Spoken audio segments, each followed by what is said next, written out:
everybody, this is Alchemist2 and I'm back again with another movie review.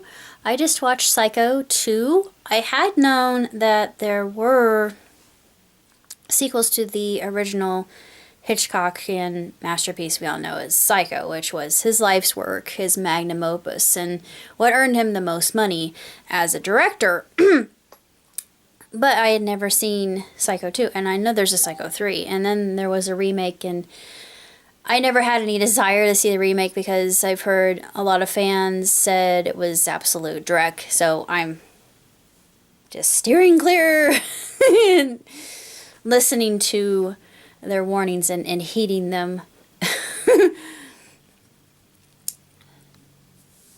With every ounce of spirit that I have. And I have to say, this was as good or better than the original, because in the original they had to explain everything that was going on. Cinema was still new and they were getting to understand how it actually worked and building up suspense and everything. And this did that very well too, and it was genuinely creepy and genuinely frightening. And it takes the original story and we learn something about Norman. I'm not going to say what, but it's a very intriguing insight, and we learn about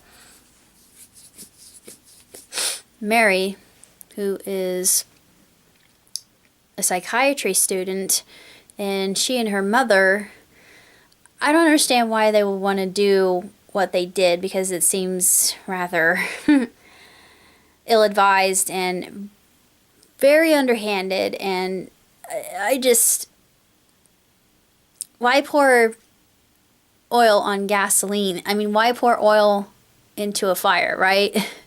Why pour gasoline into a fire? It just, it's bad news all around. And this one I really liked. I thought it was at least a 4-star film. There are a lot of things I didn't expect. It was something that was new and different to me, although the story was something that I was familiarized with. It had the original tale, the iconic shower scene that we're all so familiarized with, that opens up the movie.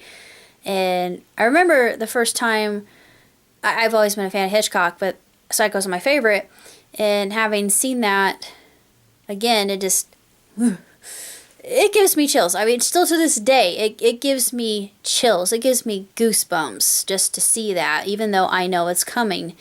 And it is just blood-curdlingly disturbing. And to delve into his psyche is also very intriguing as well. And we do feel some sympathy for his character, but later on we understand that he doesn't really have any sense of right and wrong. He just kills out of the sense of the fact that he's schizophrenic. And the mother part of his personality is the one that has the reins in his mind, or lack thereof.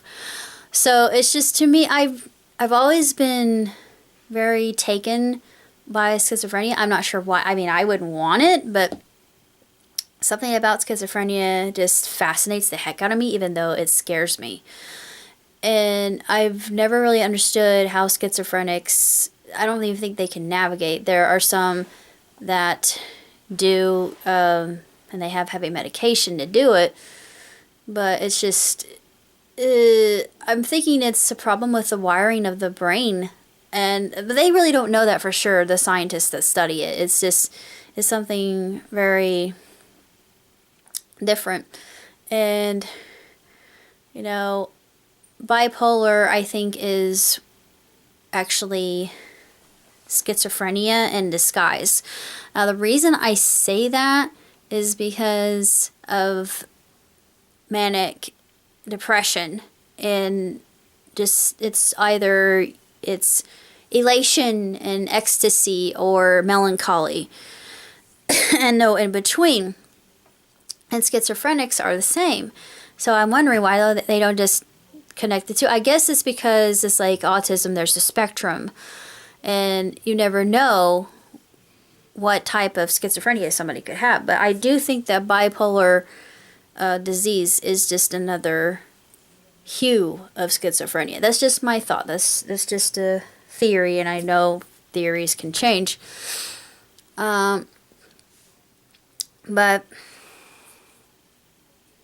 Norman has always been a character that both disturbs me and I'm very curious about, just because, like all psychopaths, he is a character that is very charming and likable and ingenious, and this is the type of character that you would put your trust in, only later on to be stabbed in the back, quite literally.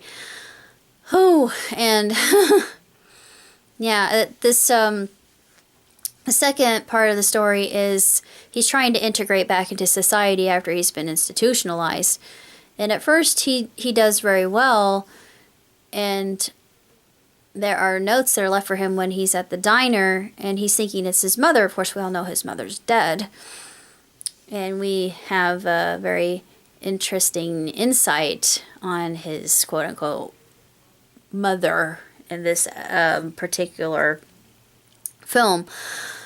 It's bone chilling, and it makes you shiver in abject horror. This is what psychopaths are capable of, and it kind of makes you wonder where it all stems from, whether it's nature or nurture. That's the issue. And I'm thinking science has yet to crack this code, because we all know that although science understands the quote-unquote mind, the organism known as the mind, it's only the tip of the iceberg, and everything else lies underneath and is yet untapped.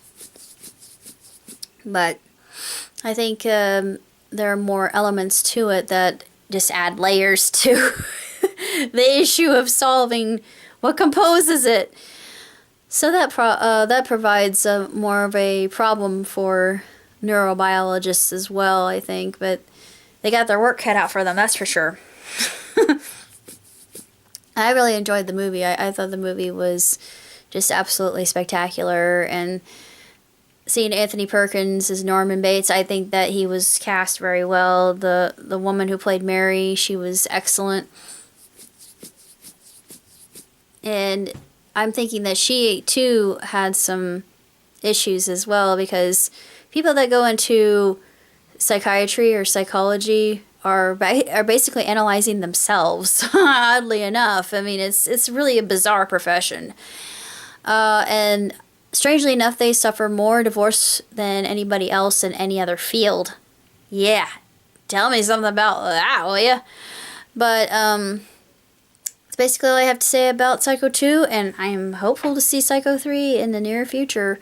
But tomorrow, I'm going to be trained. I'm going to be out in the field. I'm going to be busy, busy, busy. The only time I'm going to be uploading videos would probably be Saturday evenings and Sunday when I have the whole day off and I'm out of church and whatnot. But nevertheless, I'm going to be pretty occupied. I'm going to be hammering away, as it were.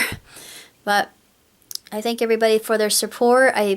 I'm just so tickled that so many people have come together that I don't even know and have given me compliments that just, they fill me with hope and give me a sense of purpose in why I'm doing this, and I will continue doing so. So long as I have breath in these lungs, I will forge ahead and do my best, because that's all anybody can ask, and hopefully I'm making the world a better place as I go along too. So until next time, live long and prosper. Ciao, Tootsie.